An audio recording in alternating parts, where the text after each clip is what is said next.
बता तो ठीक है। जय हिंद बच्चों। बच्चों आज हमारा टॉपिक है ईश्वर टू टीचर। तो ये ईश्वर से टीचर तक हमारे टोटल जो है 7 टॉपिक हमारे होते हैं। आज इन 7 टॉपिक को हम समझाएंगे।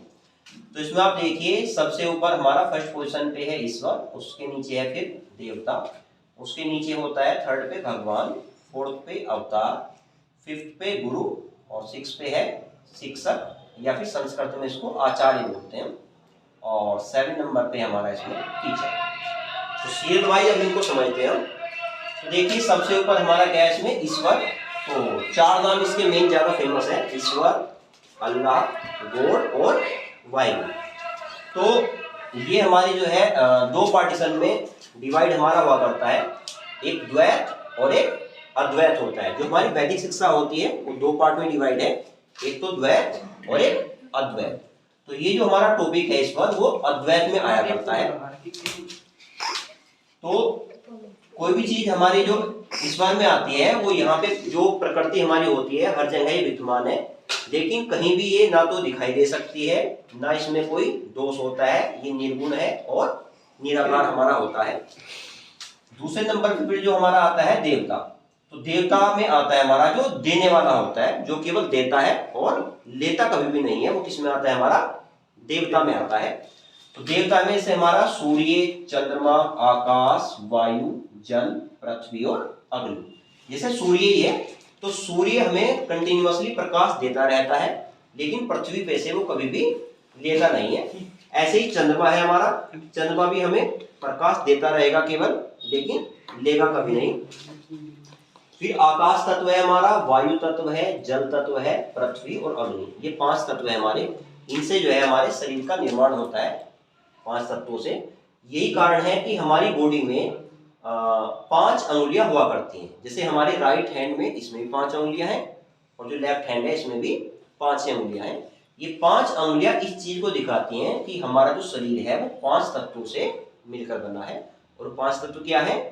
आकाश, वायु, जल, पृथ्वी और अग्नि। तो इनसे मिलकर हमारा शरीर बना है।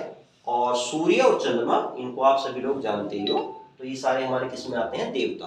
तो देवता का मीनिंग है जो केवल देता हो हमें। और उसके बाद है हमारा भगवान।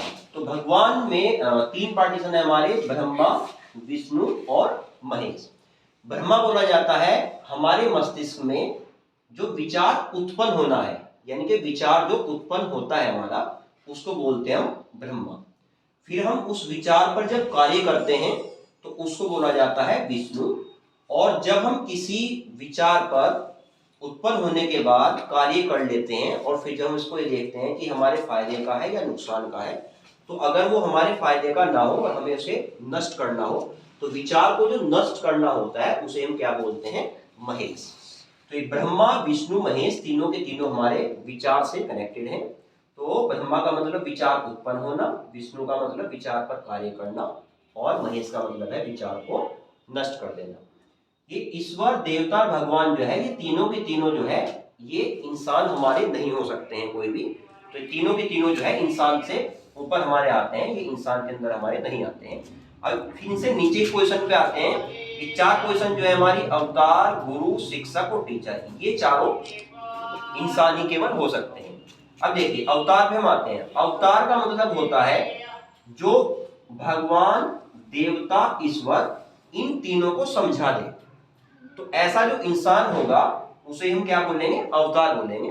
तो अवतार में जैसे सबसे पहले अवतार माने जाते हैं हमारे राम, दूसरे नंबर पे हैं कृष्ण, तीसरे नंबर पे हैं बुद्ध, चौथे नंबर पे ईसा मसीह, 5वें नंबर पे मोहम्मद साहब, 6ठे नंबर पे गुरु नानक देव जी, और 7वें नंबर पे कल्पना की गई है कल के अवतार, वो भी नहीं आए हैं। तो जैसे 7 नंबर पे आ जाएंगे ये हमारे पूरा सर्कल जो है वो कंप्लीट हो जाएगा।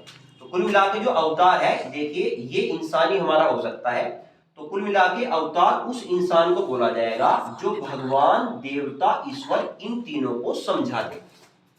और उसके बाद ये जो है हमारा अवतार कहलाएंगे। जैसे ये अभी तक 7 जो है इनको सभी मानते हैं। फिर अवतार के नीचे आता है फिर गुरु का नंबर, 5वें नंबर पे हमारा जो है गुरु है। तो देखिए गुरु में वो इंसान आएगा जो एक तो शिक्षक हमारा होता है जो वैदिक एजुकेशन है हमारी, और जो हमारी आधुनिक एजुकेशन है, इनको दोनों को एक साथ जो समझा देगा वो हमारा क्या में आएगा, गुरु में। तो जैसे कि 3 गुरु हमारे मेन माने गए हैं, एक तो चाणक्य, एक शंकराचार्य और एक स्वामी विवेकानंद। तो गुरु के नीचे है शिक्षक हमारा। तो शिक्षक और गुरु में अंतर देखे क्या होगा, शिक्षक और एक है हमारा टीचर। तो यहां से हम लेते हैं, टीचर होगा जो केवल आधुनिक शिक्षा देता है और केवल बच्चों को पढ़ाता है, आधुनिक शिक्षा देता हो और केवल बच्चों को जो पढ़ाते हैं वो आएंगे हमारे टीचर में। अगर कोई टीचर हमारा ऐसा है वो आधुनिक शिक्षा भी देते हो और वैदिक शिक्षा भी देते हो, तो हमारे किस में आ जाएंगे, शिक्षक में या फिर आचार्य में आ जाएंगे। और गुरु में आएगा जो बच्चों के साथ साथ समाज को भी जो शिक्षा देते हो, कोई शिक्षा ऐसी हो जो बच्चों के भी काम की हो और जो समाज के भी काम की हो, वो किस में आ जाएंगे, हमारे गुरु में आ जाएंगे। तो कुल मिला के ये टोटल हमारी 7 पोजीशन हुआ करती है। देखिए, टीचर बनने के लिए सबसे पहले हम यहाँ से हैं, टीचर बनने के लिए सबसे पहले आपको काफी ज्यादा ज्ञान प्राप्त करना पड़ेगा। तो ज्यादा से ज्यादा अपना ज्ञान प्राप्त करें और सबसे पहले टीचर बनने की कोशिश करेंगे। उसके बाद ऊपर अगर हमने केवल आधुनिक शिक्षा ली है तो टीचर में आएंगे, हमने आधुनिक शिक्षा और वैदिक शिक्षा दोनों ली है तो किस पहुंच जाएंगे, शिक्षक में। और अगर हम बच्चों के साथ साथ समाज में भी कुछ बातें ऐसी सिखाते हैं जो समाज के भी काम की हो, तो किसमें पहुंच जाएंगे, गुरु में। और गुरुओं में भी कुछ गुरु ऐसे होते हैं जो गुरुओं के भी गुरु होते हैं, दैट मीन जिन्हें सभी गुरु एक्सेप्ट करते हैं, तो वो किसमें आ जाएगा, फिर हमारा अवतार में आ जाएगा। ठीक है। और अवतार जो होते हैं वो भगवान, देवता और ईश्वर, इन तीनों को बिल्कुल क्लियर सभी को समझा सकते हैं। अवतार केवल उसी को ही माना जाएगा और इससे ऊपर जो है इंसान हमारा नहीं आएगा। ठीक है। तो बच्चों ये हमारा टॉपिक था, ईश्वर टू टीचर। ठीक है। तो बच्चों जो चैनल है उसको सभी सब्सक्राइब करें, ठीक है, लाइक करें। Thank you.